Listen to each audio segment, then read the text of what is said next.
Tout à l'heure, je parlais des comparaisons. On a le droit de. On sait bien que comparaison n'est pas raison. On a quand même le droit de comparer les femmes entre elles, et de voir ce qui est commun entre elles, et éventuellement d'ailleurs de voir ce qui les distingue les unes des autres. Enfin, c'est accessoire. Et je crois que les femmes aiment se donner en spectacle. C'est-à-dire qu'elles ont un impératif. Quand elles parlent, il faut que ce soit construit et que ce soit complet, en quelque sorte. C'est d'ailleurs que souvent, elles n'aiment pas qu'on les interrompe, parce qu'elles disent « je n'ai pas terminé ». Comme si on avait une pièce de théâtre et que cette pièce de théâtre, il fallait la jouer de bout en bout. Ce n'est pas du tout la conception que nous avons des cafés philo. Effectivement, il faut avoir des interventions brèves, répétées d'ailleurs.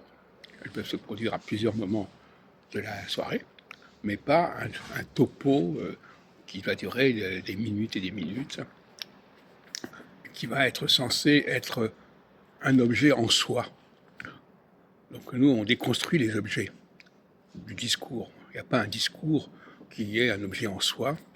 Un discours se décompose, un discours se critique, un discours peut évoluer.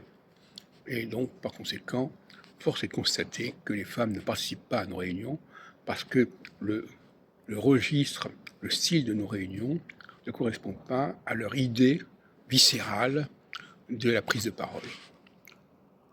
Elles ont le sens du spectacle, elles ont le sens du suspense, elles se donnent en spectacle, pour le pire et pour le meilleur.